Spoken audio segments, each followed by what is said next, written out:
अस्सलाम वालेकुम। आप देख रहे हैं यूट्यूब चैनल अर्जेंट इन्फो। उम्मीद करता हूँ खैरियत से होंगे आप। दोस्तों, मैं आज आपको इस वीडियो में रियाल का रेट बताऊँगा, 6 बैंक के रेट बताऊँगा, कौन से बैंक में क्या रेट मिल रहा है। तो आपने वीडियो एंड तक देखनी है। वीडियो की तरफ जाने से पहले मेरी रिक्वेस्ट है कि आप मेरा यूट्यूब चैनल सब्सक्राइब कर लें, लाइक करें, बेल आइकन को प्रेस कर लें ताकि हर आने वाली वीडियो बर वक्त आप तक पहुँचती रहे। तो आइए चलते हैं वीडियो की तरफ। सबसे पहला जो बैंक है इंजाज़ बैंक, उसका जो आज का रेट है पाकिस्तान का 45 रुपये 7 पैसा है, और इंडिया का है 19 रुपये 50 पैसा, और बांग्लादेश का है 22 टका 33 पैसा, और नेपाल का है 31 रुपये 40 पैसा। ये इंजाज़ बैंक का आज का रेट है। इसके बाद आ जाता है राजी बैंक। राजी बैंक का जो आज का रेट है पाकिस्तान का 44 रुपये 85 पैसा, इंडिया का है 19 रुपये 67 पैसा, बांग्लादेश का है 22 टका 44 पैसा, और नेपाल का है 30 रुपये 55 पैसा।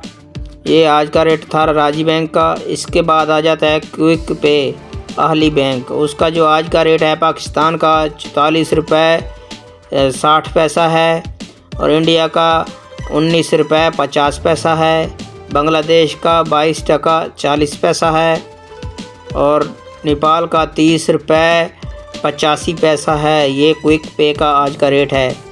इसके बाद आ जाता है फौरी बैंक। फौरी बैंक का आज का जो रेट है पाकिस्तान का 45 रुपये 2 पैसा है, और इंडिया का है 19 रुपये 60 पैसा, बांग्लादेश का है 22 टका 45 पैसा, और नेपाल का है 31 रुपये 33 पैसा। और इसके बाद आ जाता है वेस्टर्न यूनियन। उसकी बात करें तो आज पाकिस्तान का जो रेट है 45 रुपये 4 पैसा है, और इंडिया का 19 रुपये 55 पैसा है, और बांग्लादेश का है 22 टका 55 पैसा, और नेपाल का है 31 रुपये 40 पैसा। ये आज का रेट है वेस्टर्न यूनियन का। इसके बाद आ जाता है STC पे।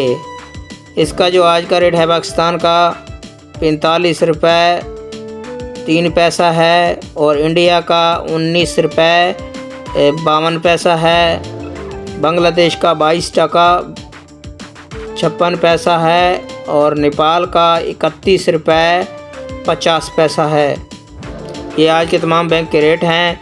और आप मेरा चैनल सब्सक्राइब कर लेंगे तो आपको किसी से रेट पूछने की ज़रूरत नहीं पड़ेगी। मैं रेट के हवाले से रोज़ाना अपडेट देता रहता हूँ। आप मेरे चैनल पे आके रेट चेक कर सकते हैं, कौन से बैंक में क्या रेट मिल रहा है। तो आप मेरा चैनल सब्सक्राइब कर लें और रेट के हवाले से मालूमात हासिल कर सकते हैं।